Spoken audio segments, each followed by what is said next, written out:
Vitamin A कार्यक्रम के हो त, किन सञ्चालन गरिन्छ, जानो आजको यो भिडियोमा।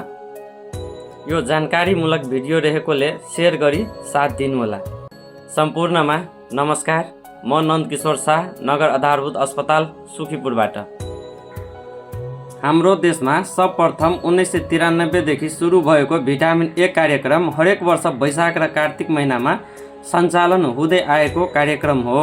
यो नेपाल सरकारको पोषण सम्बन्धी कार्यक्रम हो, जसमा 5 वर्ष मुनिका बालबालिकाहरूका लागि भिटामिन ए, जुकाको औषधि, म्वाक स्क्रिनिङ र बालबिटा वितरण गर्दै आएको कार्यक्रम हो।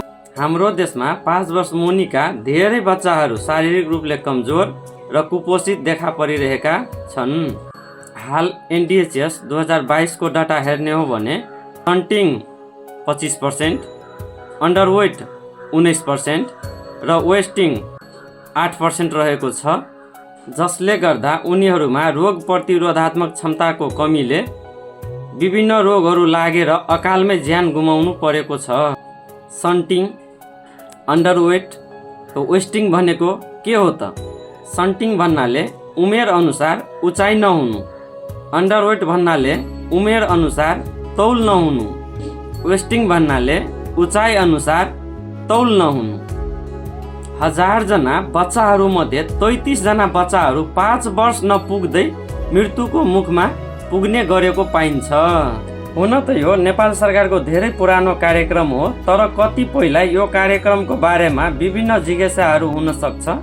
त्यही जिज्ञासा अन्तर्गत मुख्यतः 5 वटा जिज्ञासाहरूमा चर्चा गर्नेछौँ। नम्बर 1, 5 वर्ष मुनिको बालबालिकालाई मात्र भिटामिन ए किन खुवाइन्छ? भिटामिन ए सँगै जुकाको औषधि बालबालिकालाई किन खुवाइन्छ? 5 वर्ष मुनिको बालबालिकालाई पाखुराको नाप किन लिइन्छ? बालबिटा वितरण गर्नुको उद्देश्य के हो? भिटामिन ए को कमीले के समस्या बच्चाको शरीरमा ल्याउँछ? 5 वर्ष मुनिको बच्चालाई भिटामिन ए किन खुवाइन्छ? Vitamin A fat soluble vitamin भएकोले हाम्रो शरीरमा लामो समयसम्म स्टोर भएर बसेको हुन्छ र चाहिने मात्रामा शरीरले यसलाई उपयोग गर्छ। त्यसै गरी सुत्केरी महिलालाई बच्चा जन्मेको 42 दिनभित्र भिटामिन ए 1 क्याप्सुल खुवाइन्छ।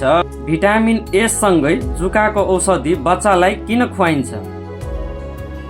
बच्चाहरू कुपोषित हुनुको प्रमुख कारणहरूमध्ये जुका पर्नु पनि एक हो। बच्चाहरू भुइँको कुरा जताभावी मुखमा हाल्ने बानीले गर्दा उनीहरूमा जुका पर्ने समस्या धेरै देखिन्छ।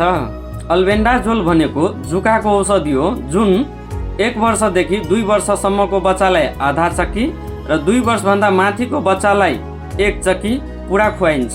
त्यसैले 1 वर्ष पुगेको बच्चालाई भिटामिन ए सँगै जुकाको औषधि पनि खुवाइन्छ। अब हामी कुरा गरौँ बच्चालाई पाखुराको नाप किन लिइन्छ? 5 वर्षसम्मको बच्चाहरूमा कुपोषणको समस्या उच्च भएकोले म्वाक टेपद्वारा कुपोषित बच्चाहरू पत्ता लगाई समयमै व्यवस्थापन गर्न पाखुराको नाप लिइन्छ। बालबिटा वितरण गर्नुको उद्देश्यबारे अब हामी बुझौँ। बालबिटामा 15 किसिमको माइक्रोन्युट्रिएन्ट्सहरू हुन्छन्, जुन बच्चाहरूको लागि एकदमै फाइदाजनक हुन्छ। बालबिटा 6 महिना पुरा भएको र 2 वर्षसम्मको बच्चाहरूलाई वितरण गरिन्छ। बालबिटा वितरण गर्नुको उद्देश्य चाहिँ बच्चाहरूलाई कुपोषण हुनबाट जोगाउनु वा कुपोषित बच्चालाई कडा कुपोषण हुनुबाट जोगाउनु हो। भिटामिन ए को कमीले के समस्या ल्याउँछ? भिटामिन ए को कमीले बच्चाहरूमा रतन्धो हुने समस्या गराउन सक्छ। कहिलेकाहीँ सधैँका लागि दृष्टिविहीन हुन सक्ने समस्या पनि गराउन सक्छ। दुःखको साथ भन्नुपर्दा हाम्रो देशमा दैनिक 1 जना बच्चा भिटामिन ए को कमीले अन्धो हुने गरेको अनुमान गरिएको छ। भिटामिन ए को मुख्य काम भनेको रोग प्रतिरोधात्मक क्षमतालाई बलियो बनाउनु र आँखाको दृष्टिलाई स्वास्थ्य बनाउनुको साथै कुपोषित हुनुबाट पनि जोगाउनु हो। त्यसैले 5 वर्ष मुनिका बच्चाहरूको रोग प्रतिरोधात्मक क्षमता बढाई उनीहरूलाई अकालमै ज्यान गुमाउनुबाट जोगाउनुको लागि भिटामिन ए अनिवार्य रूपमा खुवाउनु पर्दछ। भिटामिन ए को 2 वटा राम्रो स्रोतहरू मध्ये एक पशुजन्य स्रोत जुन दूध र दूधबाट बनेको सबै परिकारमा अर्को वनस्पति स्रोत जुन हरियो सागसब्जी फलफुल इत्यादिमा पाइन्छ। नेपाल सरकारद्वारा वैशाख र कार्तिक महिनामा सञ्चालन गरिने भिटामिन ए कार्यक्रम प्रत्येक वडामा बुथ राखी स्वास्थ्य स्वयंसेविका र स्वास्थ्यकर्मीद्वारा सञ्चालन गरिन्छ। आफ्नो वडाको बुथमा गई आउँदो वैशाख 6 गते र 7 गते बालबालिकालाई भिटामिन ए खुवाई राष्ट्रिय अभियान भिटामिन ए कार्यक्रम सफल बनाऊ। राष्ट्रिय कार्यक्रम भिटामिन ए सम्बन्धी आजको यो जानकारी राम्रो लागे लाइक, कमेन्ट र सेयर गरी सहयोग गरिदिनुहोला। हस्त, नमस्कार।